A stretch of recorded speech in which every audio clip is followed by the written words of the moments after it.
This is such a great question.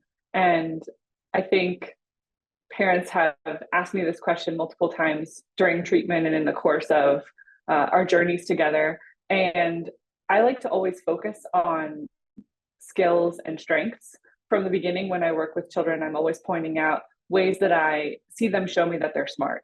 And I'm sure that parents, this should resonate or could resonate with you as well, because there's always a moment during the day when we find time to praise our child or recognize a win or a strength or something that they've done that makes them feel better about themselves.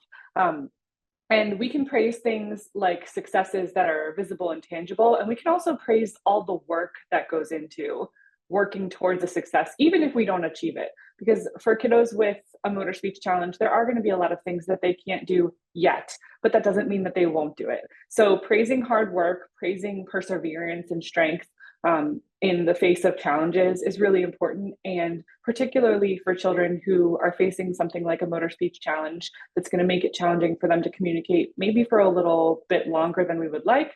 Praising that hard work and perseverance is going to give them the tools to move forward in their treatment and in their next steps. Finding small successes that you can remind them of to show them they're already making progress towards their goal.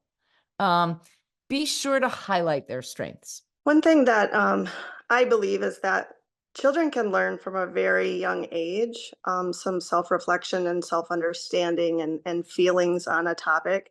Sometimes I think we believe that happens as they grow older, but to be honest, when you're looking at that even 2 to 5 year old range, I mean, I just feel that's so important that in that age level, we are really trying to build positive feelings and positive thoughts as it relates to the child and kind of how they're viewing communication and viewing their skills. Helping them understand that they aren't the problem is the biggest thing. We don't want to make them feel bad about their speech being different or harder, and we don't want them to feel like they are the reason this is happening. So when I explain it, I like to talk a lot about how you know what you want to say and you know how to say it. Your mouth isn't following your directions right now. We have to learn to make your mouth be a listener. And so we put it on their mouth, not their brain, and not them as a human. And so that way they realize that I am important, I am smart, my mouth is just not listening. And sometimes with some of my kids, we'll even talk about how your mouth is being kind of naughty right now. Do we need to give it a timeout? And while we can't really give our mouths a timeout, we do make them say it again. Make your mouth do it again, and let's see if you can get it under control this time. I like to start with everybody has things that their brain makes easy for them and things that their brain makes it harder to learn, so that it takes the onus off of them in a way. There's nothing wrong with them. We all have this pattern of things that are easier and things that are harder. And I would always be ready with some examples of challenges of people they know well.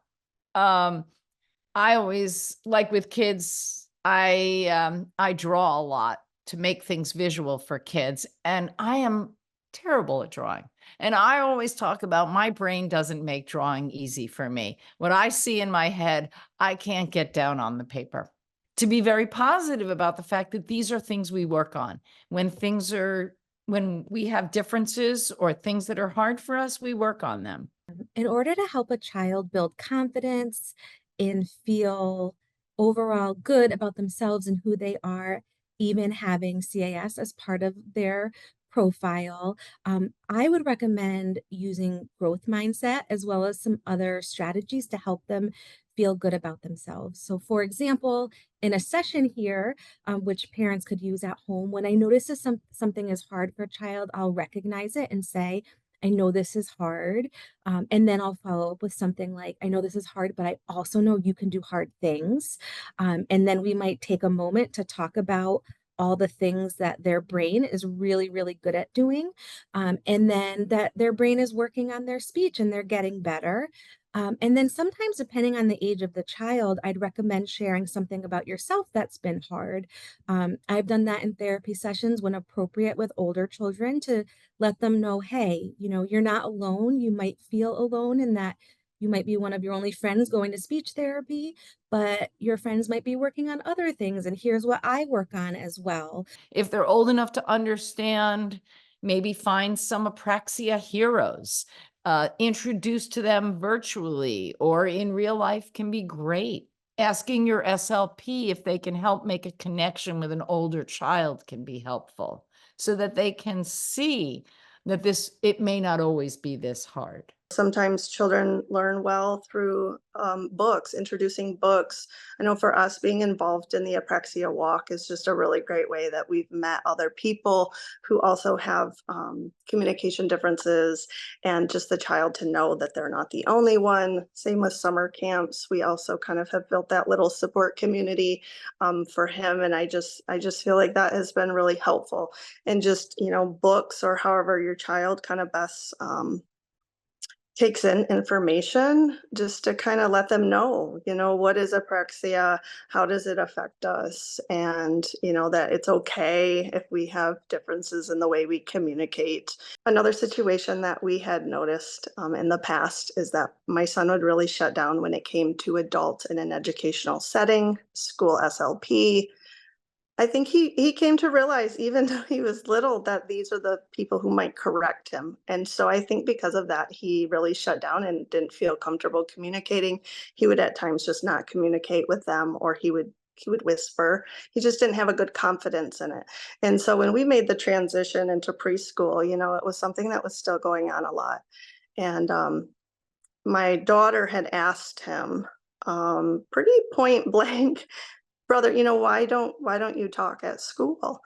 And I was overhearing this conversation, and I was really shocked, actually, how direct she was when she had asked him that. And he was only 4 years old at the time, and he responded in his own way, I don't talk very good.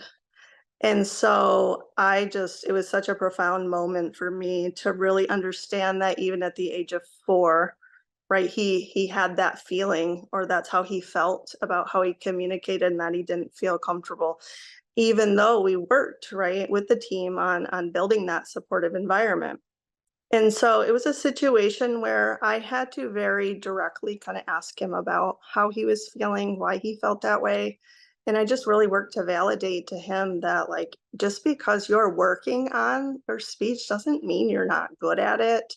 And I don't ever want you to feel as though you can't talk at school. You can talk all you want, buddy. It's okay. You don't have to, shy away. We want you to talk, and you're not bad at it. And I honestly saw a huge turnaround.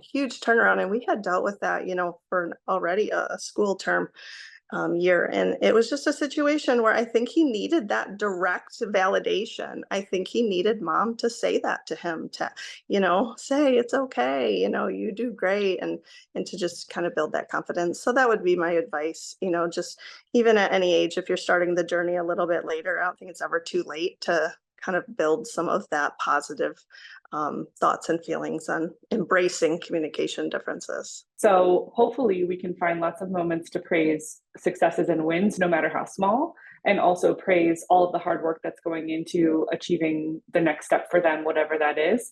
And that builds resilience, and it builds skills that they're going to need to continue on in their journey. And in the meantime, we can love on them for all the things we normally love on our children for, and make them feel strong and powerful and unique. And hopefully we're going to build for them that strong sense of self that they need to continue on.